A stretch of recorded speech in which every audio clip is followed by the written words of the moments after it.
The Middle East continues to challenge and demand the attention of the West as Israelis and Palestinians have hardened their stances. President Obama's bold commitment to peace is now questioned by some in the Arab world. Iraq struggles to consolidate its stability with upcoming elections while violence continues. Iran, a Persian force in the neighborhood, has interest and influence throughout, as well as suspected nuclear intentions. Civil society, education, literacy, and other indicators continue to lag in the Arab world as extremism and militancy appeals to many.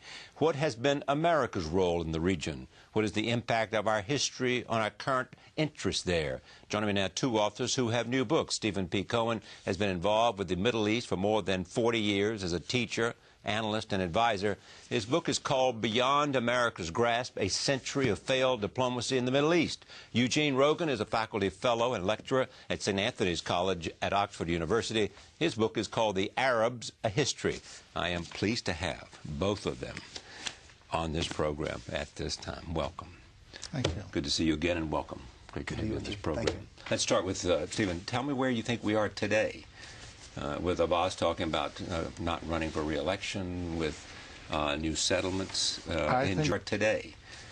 With Abbas talking about not running for re-election, with new settlements in Jerusalem, I think that Abbas made a very important promise to the Arab world when he spoke in Cairo. Yeah.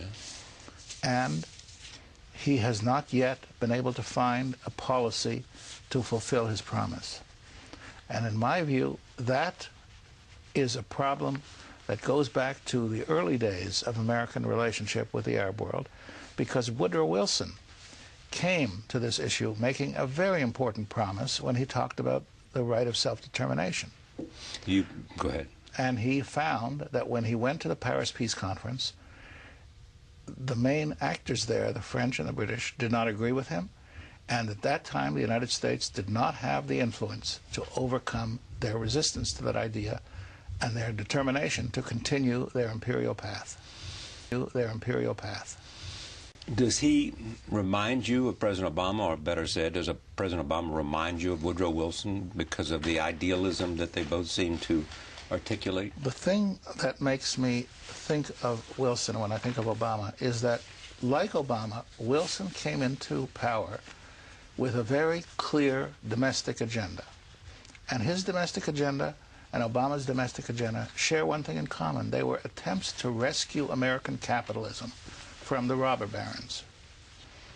And in that sense, there is a very great similarity between the two of them, and they both are gradually becoming overcome by the fact that the United States doesn't exist only within itself. It has an enormous role in the world.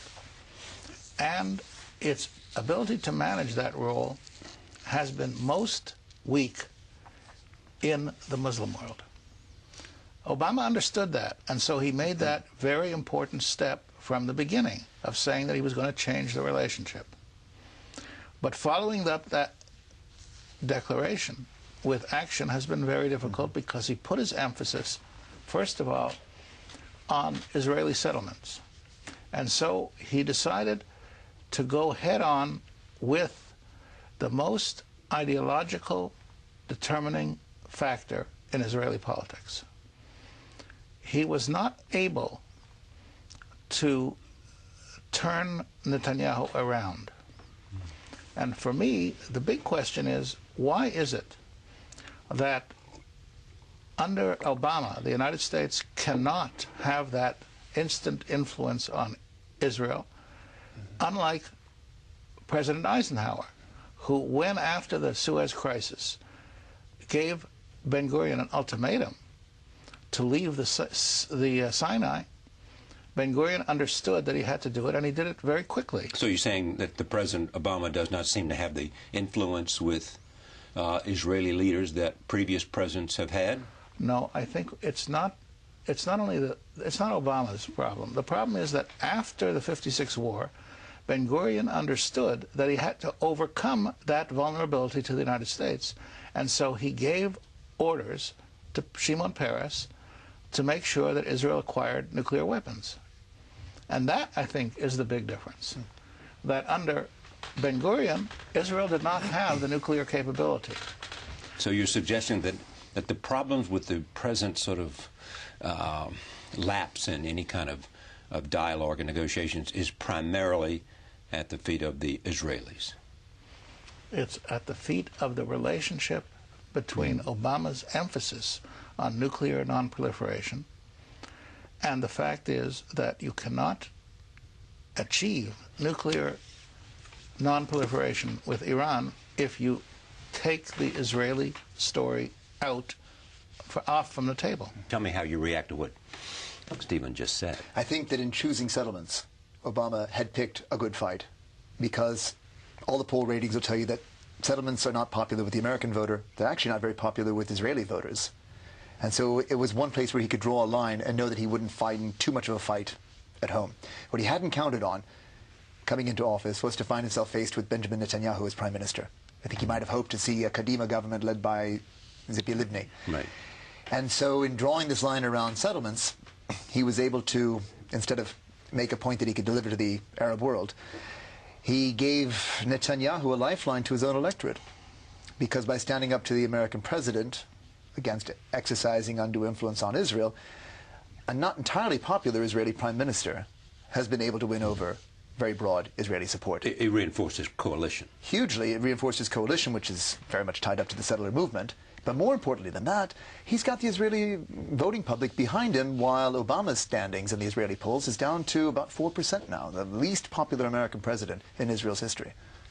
And so therefore, the Israelis can easily say no to any pressure from this president. He can threaten cutting off, they wouldn't use the word threat, but they can raise the question of a diminution in aid, and the Israelis will not respond.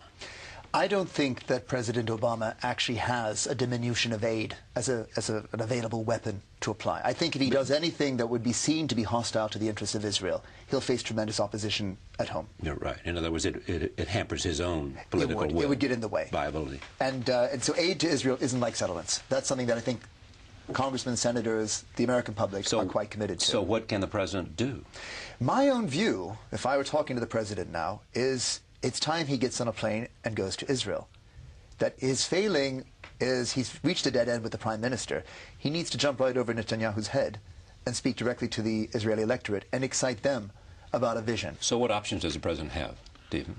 Well, as I say earlier, I think that the key thing is for the president to deal with this issue not as a bilateral issue between Israel and the United States, because that doesn't work. So you're saying don't go to Israel, there's no reason to make it a bilateral issue? Not yet. I think he first has to put this issue in the context of the whole crisis of international relations that the West is experiencing. In other words, the United States needs to say to the world, we have to solve the problem of our continuing confrontation with the Muslim world. It has undermined the success of president after president. And we cannot continue that way. We have to find a way to overcome that barrier. And therefore, Israel has to see itself in the context of the whole Western alliance. Israel is an important part of that Western alliance. That was the purpose that Truman had in recognizing Israel in the first place. He thought that Israel would be an important bulwark against the possibility of the spread of Soviet communism into the Middle East. And now the relationship between Israel and the United States has sort of lost its bearings from a strategic point of view. And I think that there is a strategic point here, which is that the United States, as we see from what happened in Iraq, what happened in Afghanistan, what is still happening in Afghanistan, the United States is deeply caught up with its relationship with the Muslim world, and that is affecting the influence of the United States in the entire... Deeply caught up means what? Its influence in the world is undermined on a regular basis by its failure to solve the problems of the Middle East. And well, it's easier said than done. No, I know it's not. It's easy, not easier. It's very hard to do, but I believe that there is a key to that answer in what happened with Ben Gurion. In other words, what has changed is that Israel has this ambiguous policy